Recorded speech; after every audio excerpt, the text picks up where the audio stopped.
Bonjour tout le monde, donc bienvenue à ce mercredi midi 15 où j'aborde des sujets de couture.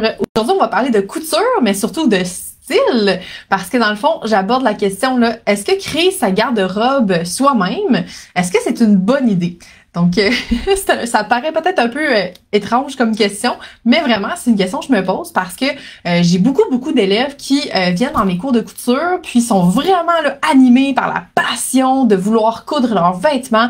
Ils ont des grandes idées là, de qu'est-ce qu'ils veulent réaliser. Puis, la plupart du temps, ben, il y a certains projets là où est-ce que les élèves sont comme un peu déçus, puis ils vont même pas porter leur projet. Donc, je trouvais qu'il y avait comme quelque chose qui fonctionnait pas. Donc, je voulais qu'on en parle ce midi pour voir là, de votre côté, est-ce que c'est quelque chose que vous avez déjà expérimenté?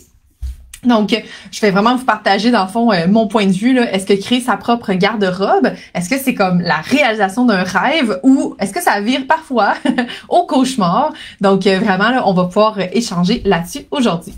Donc, je me présente rapidement là, pour ceux qui seraient tout nouveaux sur la chaîne YouTube ou sur le groupe Facebook. Donc, mon nom, c'est Christine et je suis propriétaire d'une école de couture située à Mont-Saint-Hilaire au Québec. Donc, c'est vraiment ma passion de parler de couture et surtout d'aider mes élèves à réaliser les projets de leurs rêves. Donc, on commence tout de suite, dans le fond, sur notre sujet d'aujourd'hui. Donc, créer sa garde-robe soi-même, est-ce que c'est une bonne ou une mauvaise idée? Pourquoi je pose la question, justement, là, c'est, comme j'ai mentionné, le fait que les élèves vont créer des projets qui vont pas porter. Donc, moi, je trouve que ça a comme pas trop de sens. Donc, lorsqu'on veut faire un projet, c'est parce que on a besoin d'un vêtement, on aimerait bien le porter ou un événement spécial, il nous manque de vêtements au quotidien. Donc, souvent, c'est parce que ça vient d'un besoin, puis là, il faut le créer et après ça, il faut en profiter. Donc, aujourd'hui, justement, j'ai fait exprès de porter un vêtement là, que j'aime beaucoup, que j'ai cousu dans la dernière année. Donc, c'est un chandail, dans le fond, à manches longues, comme ça ici. Puis, dans le fond, j'ai utilisé le patron Plantin, un patron gratuit sur le site de Deer & Do.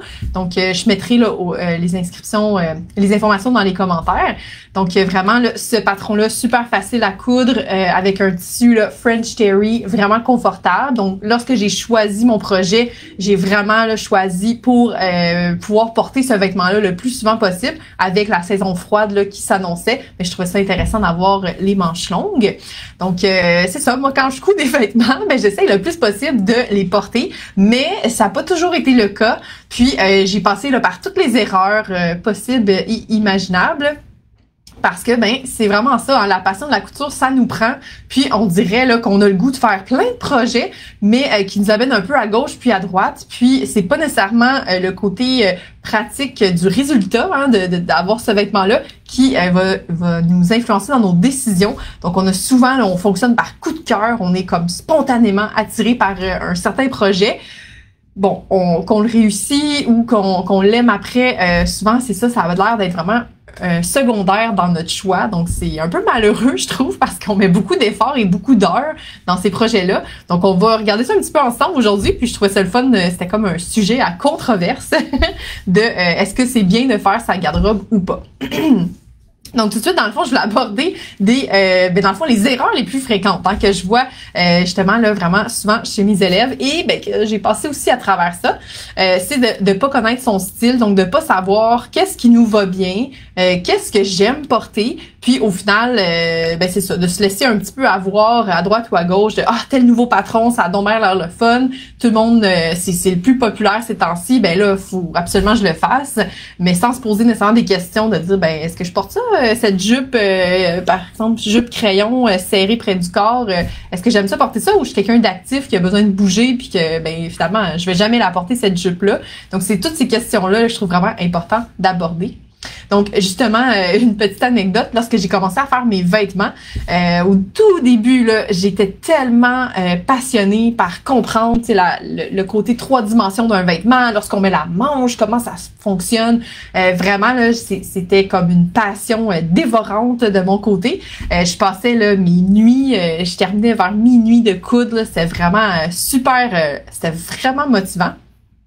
Mais ce que je me suis rendu compte, c'est que j'étais tellement inspirée, mais vraiment par des films, par ce que je voyais à la télé, par des costumes, que lorsque je voulais coudre des vêtements pour moi, que je voulais porter, là, il y avait vraiment cette intention-là derrière ça, ben finalement, c'était des vêtements plus de costumes, des vêtements d'époque, que j'aurais jamais porté dans la vraie vie, là. J'aurais pas pris l'autobus pour aller à l'école avec ça. Donc vraiment, il y avait comme un décalage assez flagrant. Puis j'avais pas nécessairement, je faisais pas nécessairement de théâtre qui requérait ces vêtements-là, ou j'avais pas d'objectif avec ça. C'était vraiment comme de faire ces techniques-là, puis de me sentir là, vraiment comme une couturière, comme dans le temps où est-ce que je réalisais là, mes vêtements.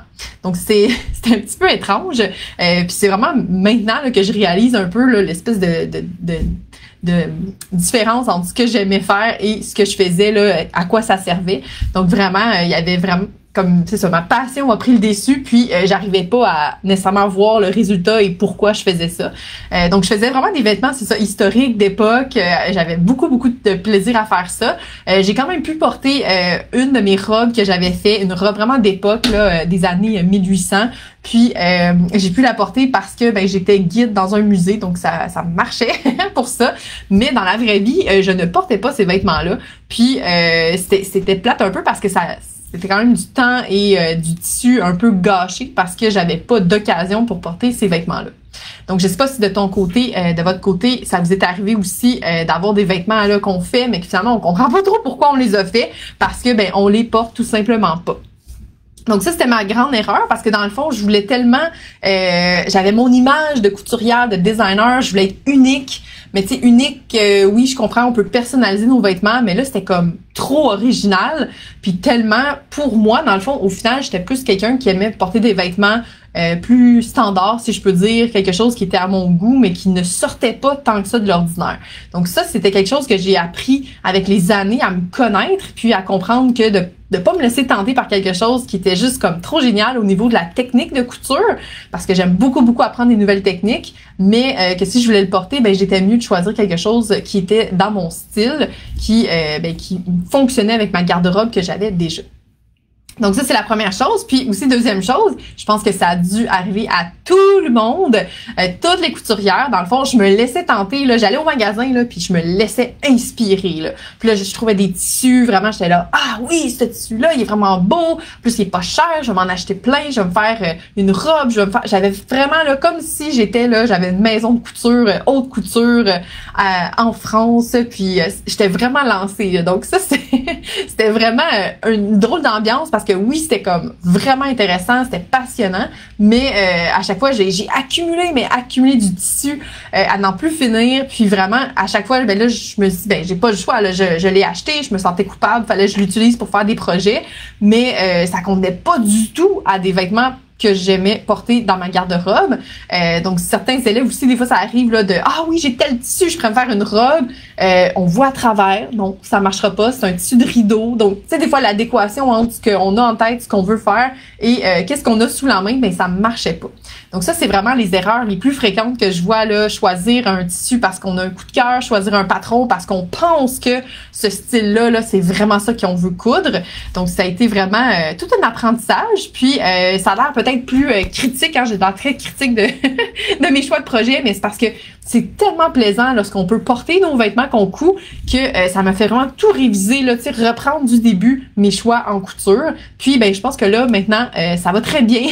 Je suis réformée. J'ai pu vraiment aligner là, mes choix comme il faut. Puis justement, aujourd'hui, je voulais parler un peu là, de ça a été quoi mon processus. Puis pendant un certain temps, mais j'ai tout simplement arrêté de me fabriquer des vêtements. J'ai choisi là, de focusser sur soit des accessoires ou les projets que je préparais pour mes élèves. Ben ça m'a vraiment bien occupé longtemps. Donc, j'ai juste arrêté de faire des vêtements. Puis, pendant une année, dans le fond, mes élèves m'ont demandé si je pouvais faire venir à l'école de couture une styliste pour les aider à choisir justement la bonne palette de couleurs, le bon style de vêtements lorsqu'elles choisissaient leur patron. Puis, j'ai trouvé que c'était une super belle idée, dans le fond, d'aller chercher de l'aide d'une experte, d'une professionnelle qui fait ça, dans le fond, d'aider les gens là, à choisir les vêtements de leur garde-robe. Puis, on l'a fait venir, dans le fond, à notre école de couture. Puis là, l'apprentissage a vraiment été, je pense que ça a été un point tournant pour moi et certaines de mes élèves. Donc, ça nous a vraiment beaucoup aidé à faire des bons choix là, par la suite. Justement, dans le fond, on s'est questionné sur qu'est-ce qu'on aime porter au quotidien. Est-ce que je suis quelqu'un qui doit avoir une garde-robe plus du style haut de gamme, donc des vêtements de travail plus habillés avec, je dirais veston cravate, mais mettons pour femmes avec des robes, des chemisiers, des tailleurs, vraiment un style plus urbain mais chic.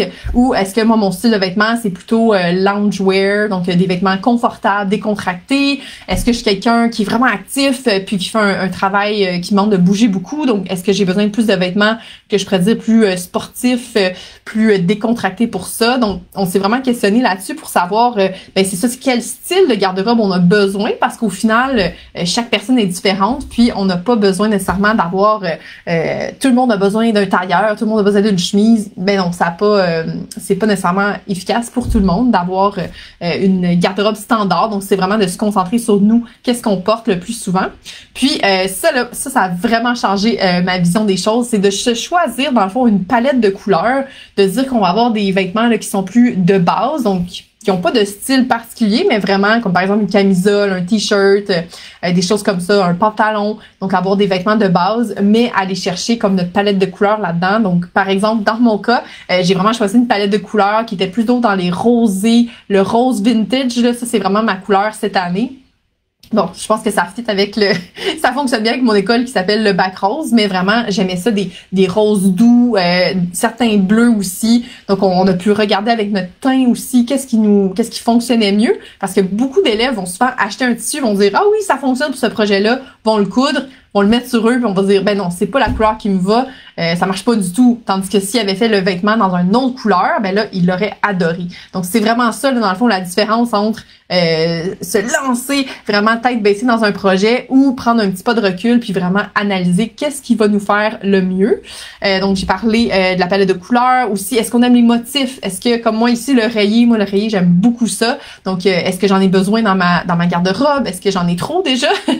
Puis, de vraiment agencer les couleurs parce que, dans le fond, si on a une camisole qui ne s'agence pas du tout avec le reste de sa garde-robe à cause de la couleur, ben c'est vraiment dommage. On la portera juste jamais. Donc, il faut vraiment analyser aussi qu'est-ce qu'on a dans notre garde-robe. Puis aussi, une autre donnée que la styliste a apportée, c'est le fait de certains vêtements vont vraiment complimenter notre silhouette plus que d'autres. Donc, on a pu analyser un peu est-ce que j'étais silhouette en X, en H, en I. Donc, ça, vraiment, c'est toutes des données, des informations au niveau du stylisme qui nous aident à connaître mieux notre silhouette. Puis, par la suite, je vais choisir des vêtements qui vont m'aider au niveau de ma silhouette, donc qui vont vraiment me complimenter et non justement m'appesantir ou me rapetisser. Donc, il y a vraiment tout ce travail-là aussi à faire. Puis c'est pas très compliqué dans le fond. Moi, ce que j'ai pu comprendre, c'est que vu que j'avais des fortes épaules, dès que j'avais une manche bouffante, ça fonctionnait pas. Ça faisait un peu clownesque. Donc, fallait vraiment que je mette l'emphase sur quelque chose, un détail plus au niveau de la taille ou au niveau des pantalons ou avec une taille haute, quelque chose comme ça. Donc, ou vraiment cache-cœur. Ça, pour vrai, cache-cœur, moi, j'ai retenu que c'était la chose qui faisait à tout le monde super bien. Donc, une robe cache-cœur, un haut cache-cœur. Ça aussi. Donc, c'est vraiment, c'est ça, tout un univers, vraiment, que j'ai découvert avec cette rencontre-là. Puis, ça m'a permis, après, quand je faisais mes choix de patron, de me questionner. Je comprends que j'aime ce patron-là. J'aime le style. Il m'attire vraiment beaucoup. Mais est-ce que ça va être un style qui va être bon pour moi? Donc, j'ai déjà eu une élève, justement, qui faisait une pièce, mais ça n'allait pas du tout avec sa silhouette, puis elle avait jamais acheté ça pour dans sa garde-robe. Donc, déjà, moi, c'est un gros signal d'alarme de dire, c'est peut-être pas un vêtement pour toi. C'est vraiment, faut aller rechercher quelque chose qui, que tu es habitué de porter, que tu vas être confortable, et en plus, qui va, justement, bien faire à ta silhouette. Donc, ça aussi, une donnée super importante. Puis, dans le fond, déjà, savoir, est-ce que ce vêtement-là va s'agencer avec le reste de ma garde-robe? J'en ai déjà parlé un petit peu. Puis aussi, dans le fond, est-ce que ce vêtement-là, est-ce que le patron, est-ce que le tissu m'inspire assez que ça va devenir presque mon vêtement préféré? Donc, il faut quand même se donner cette notion-là de dire, tant qu'à mettre du temps d'acheter mon tissu, d'acheter mon patron. C'est quand même un long processus lorsque on le fait bien puis qu'on le fait vraiment lentement à se poser les bonnes questions. C'est un long processus. Donc, est-ce que ça va valoir la peine ou est-ce que je me lance dans un projet qui a pas trop de sens puis au final, j'y reviendrai peut-être plus tard, mais vraiment, là, à court terme, qu'est-ce que j'ai besoin comme vêtement? C'est peut-être mieux de se concentrer là-dessus. Donc, dans le fond, une petite question ici pour vous. Est-ce que vous avez déjà cousu des vêtements que vous avez jamais porté. Donc moi, c'est l'heure de vérité. Moi, oui, j'en ai vraiment plusieurs là, que j'ai eu du plaisir à coudre. Là. Ça, il y avait pas de problème là-dessus, mais que j'ai jamais porté parce que j'ai jamais eu d'occasion de le porter ou ça avait juste pas rapport. Là. Pour vrai, le tissu fonctionnait pas, le style de vêtements fonctionnait pas. Donc, avez-vous des cadavres dans votre placard? Avez-vous des vêtements que vous avez cousus? Vous les avez faits, mais vous avez jamais eu l'occasion de les porter. Là, je serais vraiment curieuse si vous voulez me l'écrire dans les commentaires. Puis, son dernier élément, dans le fond, c'est de vraiment construire sa garde-robe, mais vraiment d'y aller là comme si c'était la garde-robe presque de quelqu'un d'autre. Donc, on a un regard un petit peu plus objectif sur notre garde-robe, puis d'avoir une vue d'ensemble, de se dire, c'est quoi vraiment le morceau qui me ferait plaisir, qui s'agencerait bien avec ma garde-robe, puis qui me manque dans mes vêtements. Donc, est-ce que j'ai déjà trop de haut? Ça va, mais j'ai jamais assez de bas qui vont bien s'agencer. Donc là, ça vaut la peine de mettre du temps et de l'énergie dans ce projet-là. Donc, vraiment d'avoir comme de gérer notre garde-robe, d'être gestionnaire de notre garde-robe, ça peut beaucoup aider parce que ça nous évite là, de se lancer dans des tangentes un petit peu trop, comme je disais, de faire des vêtements tellement uniques, tellement spéciaux que oui, c'est le fun de se sentir là, comme si on allait à un défilé de mode, mais au final, c'est peut-être pas de ça qu'on a besoin pour notre garde-robe. Donc, c'est vraiment de se poser cette bonne question-là.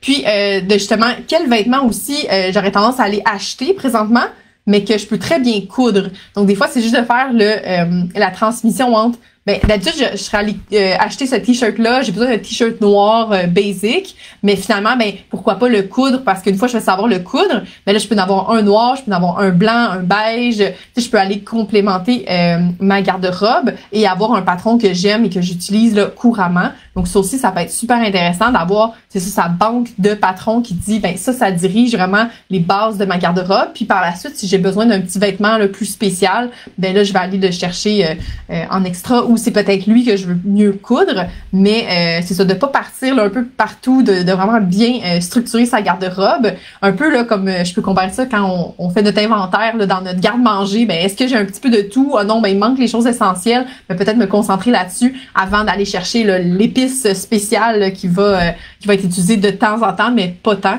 Donc c'est peut-être mieux de faire ça, parce qu'en plus, on va avoir tellement de compliments au quotidien de dire « Ah, est-ce que c'est toi qui as fait ton chandail? Oui! Ah, super, merci! » Au lieu d'attendre à l'événement spécial, vous pouvez vous sentir spécial tous les jours de l'année.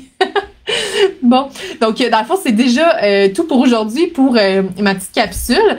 Sinon, si je résume un peu, là, dans le fond, d'éviter vraiment là, de faire des erreurs, donc de partir dans tous les sens. Lorsqu'on veut créer sa garde-robe, ça peut vraiment virer au cauchemar si on a juste des pièces éclectiques qui nous servent à rien. Puis finalement, on sent juste qu'on a gaspillé notre tissu. Donc, concentrez-vous vraiment sur qu'est-ce que vous voulez. T'sais, imaginez qu'est-ce que vous aimeriez là, dans le meilleur des mondes. C'est quoi qu'il y aurait dans votre garde-robe. Et là, allez chercher les pièces qui vous intéressent de coudre. Vous n'êtes pas obligé de tout coudre votre garde-robe aussi. Vous pouvez faire un certain équilibre entre ce que vous cousez et ce que vous ne cousez pas. Mais ça peut être vraiment intéressant d'aller de cibler ces vêtements-là là, qui vont être le plus satisfaisants à coudre pour vous. Donc, si jamais vous avez des questions, vous aimeriez qu'on aille un petit peu plus loin dans cette grande discussion là, de est-ce que je devrais coudre mes vêtements ou pas, n'hésitez pas à me les écrire dans les commentaires. Ça me fait vraiment plaisir là, d'aborder plein de sujets avec vous là, lors de mes petites capsules à chaque semaine. Donc, sinon, on se dit bonne couture et on se revoit là, dès la semaine prochaine. Bye bye tout le monde!